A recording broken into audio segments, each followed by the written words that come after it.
సోమరి అయినటువంటి చెడ్డదాసుడా. ఏమన్నాడు? సోమరి అయిన అందుకనే సామెతలు అంటాడు, సోమరి చీమల యొద్దకు వెళ్ళి వాటి నడతను చూసి నీవు నేర్చుకున్నాడు. తీసుకెళ్ళి చదవండి ఆ మాటలో. సోమరి చీమల యొద్దకు వెళ్ళుము, వాటి నడతలు కనిపెట్టి జ్ఞానము తెచ్చుకొను. వాటికి న్యాయాధిపతి లేకున్నాను, పై విచారణకర్త లేకున్నాను, అధిపతి లేకున్నాను.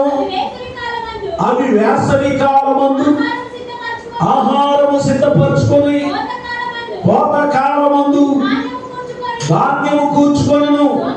సోమరి ఎందాక పండుకొందువు, ఎప్పుడు నిద్ర లేచదవు, ఇంకా కొంచెం నిద్రించదను, కొంచెము కుడికెదనని కొంచెము సేపు చేతులు ముడుచుకొని పరుపెదనని నీవు అనుకొందువు. అందుచేత దోపిడిగాడు వచ్చినట్లు దారిద్ర్యము నీ వద్దకు వచ్చును, ఆయుధారుడు వచ్చినట్లు లేమి నీ వద్దకు వస్తుంది. ప్రియమైన దేవుని బిడ్డలారా, ఇక్కడ అంటాడు, జ్ఞాని అయినటువంటి సొలొమోను, మహారాజు అయినటువంటి సొలొమోను దేవుని ఆత్మ ప్రేరేపణ చొప్పున రాస్తున్నటువంటి శ్రేష్టమైనటువంటి మాట, సోమరి చీమల యొద్దకు వెళ్ళి వాటి నడతను చూసి జ్ఞానము తెచ్చుకోమన్నాడు. చీమల గురించి మనకు తెలుసు. ఏమండి? చీమలు ఒకదాని వెనకాల మరొకటి చక్కగా లైన్గా వెళ్తాయి, అవి క్రమముగా ఉంటాయి. ప్రియమైనటువంటి దేవుని బిడ్డలారా, వాటికి ఎవరు లేరంట? అమ్మా, న్యాయాధిపతి లేకున్నాను, పై విచారణకర్త లేకున్నాను, అధిపతి లేకున్నాను. అవి వేసవి కాలమందు ఆహారం సిద్ధపరచుకో. చూడండి, ఈ రోజున ప్రియమైన దేవుని బిడ్డలారా, నడిపించేటువంటి నాయకులున్నా, ప్రియమైనటువంటి దేవుని బిడ్డలారా, సరైనటువంటి రీతిలో నడవలేని దౌర్భాగ్యపు స్థితిలో ఉండిపోతున్నామన్న.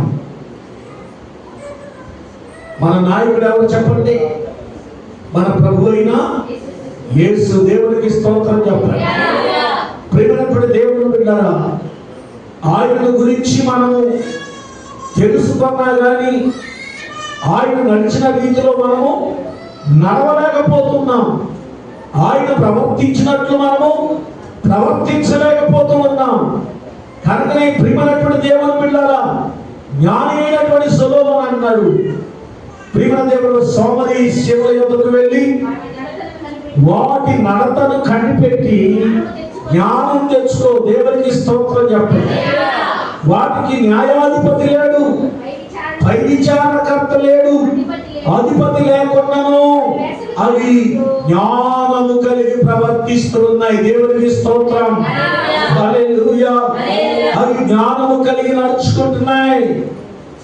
అవి ఒకదాని వెనకాల చక్కని క్రమము కలిగినటువంటివిగా ఉంటున్నాయి. వేసవి కాలంలో ఆహారాన్ని సమకూర్చుకుంటున్నాయి, కోత కాలంలో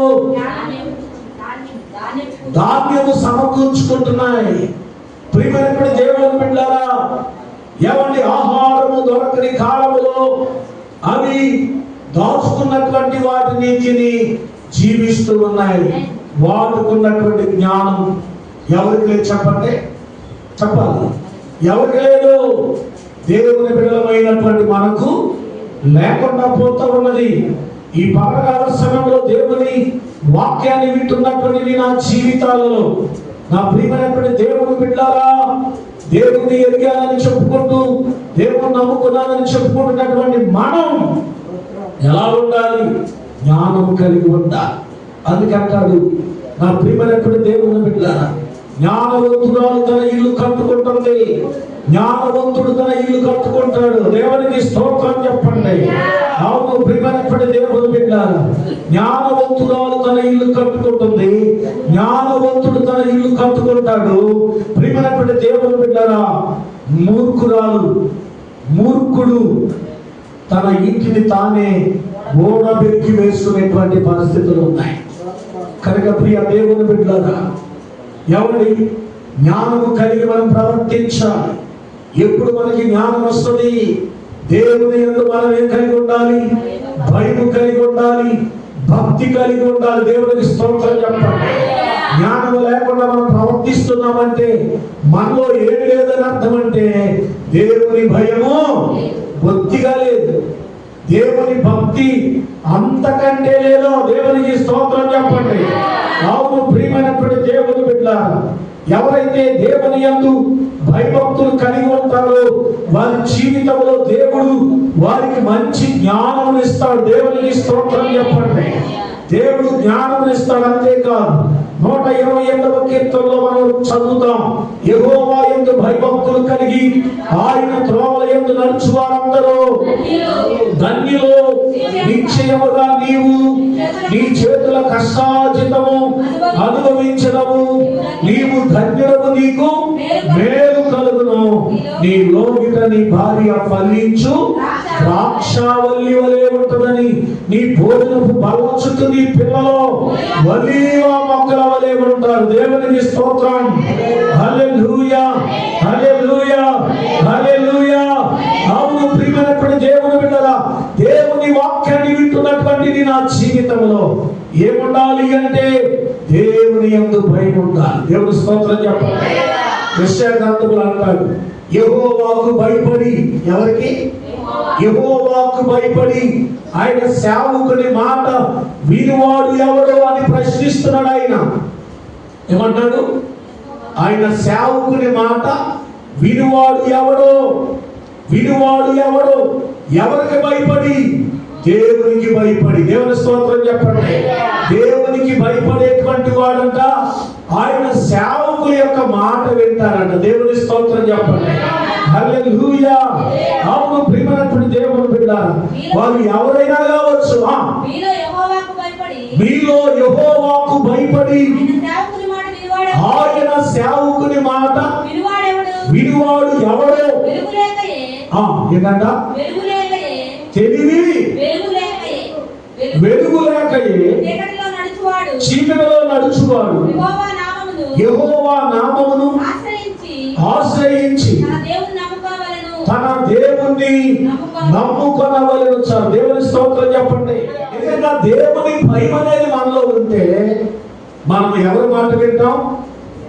ఆయన సేవకుని మాట వింటాడు. దేవుని స్తోత్రం చెప్పండి. ఆయన సేవకుని మాట వింటారు. అవును ప్రియమైన దేవుని పిల్ల. తర్వాత మాట్లాడినాడు, వెలుగు లేకయే చీకటిలో నడుచువాడు యెహోవా నామమును ఆశ్రయించి తన దేవుని నమ్ముకోవాలి. దేవుని స్తోత్రం చెప్పండి. అవును ప్రియమైన దేవుని బిడ్డ, వెలుగు లేకయే చీకటిలో నడుచుచున్నవారు. వెలుగు ఎవరు అంటే దేవుడే. నేను లోకమునకు వెలుగై ఉన్నా, నేను లోకమునకు ఉప్పై ఉన్నానని చెప్పిన దేవుడు ఆయన. దేవునికి స్తోత్రం. హల్లెలూయా. కనుక పిల్లరా, ఒకవేళ వెలుగు లేదు అంటే ఎవరు లేనట్లంటే దేవుడు నీతో లేనట్లు. కాబట్టి ప్రియమైనటువంటి దేవుని బిడ్డలారా, ఒకవేళ చీకటిలో నడిచేటువంటి వారుగా ఉన్నావా? ఎక్కడ నడుస్తున్నావు చెప్పాలి. దేవుని వెలుగులో నడిచే వ్యక్తిగా ఉండాలి. అందుకంటే 1వ కీర్తనలో దుష్టుల ఆలోచన చొప్పునడవక, పాపుల మార్గం నిలవక, అపహాస్యులు కూర్చున్న చోట కూర్చునక, యెహోవా ధర్మశాస్త్రమందు ఆనందించుచు దివారాత్రులు దాన్ని ధ్యానించువాడు అతడు నీటి కాలవల యోరన నాటబడినదై ఆకు వాడక తన కాలమందు ఫలం ఇచ్చేటువంటి చెట్టు వలె ఉంటాడు. దేవుని స్తోత్రం. అతడు చేయనదంతయు సఫలమైపోతుంది. దేవుని స్తోత్రం. హల్లెలూయా. అవును ప్రియమైనటువంటి దేవుని బిడ్డలారా, ఒకవేళ ఇంకా చీకటిలో నడిచే వ్యక్తిగా ఉన్నావేమో, చీకటి నుండి విడిపించబడి దేవుని వెలుగులో నడవడానికి నీవు ఇష్టపడితే, దేవుని వాక్యం చెబుతుంది, అతడు నీతి కాలంలో ఎవరైనా నాటబడినదై ఆకు వాడక తన కాలమందు ఫలం ఇచ్చేటువంటి చెట్టు. దేవునికి స్తోత్రం చెప్పాలి. అవును ప్రియమైన దేవుని బిడ్డలారా, లోకంలో ఎన్నో చెట్లు ఉన్నాయి, కానీ ఏ చెట్టు వలె ఉండాలి అంటే ఫలం ఇచ్చేటువంటి చెట్టు. దేవునికి స్తోత్రం చెప్పాలి. ఏ చెట్టు చెప్పండి? ఫలం ఇచ్చేటువంటి చెట్లు. దేవుడు మనల్ని ఫలింప చేస్తాడు. అట్టి కృప దేవుడు తన బిడ్డలమైన మనందరికీ దయచేయును గాక.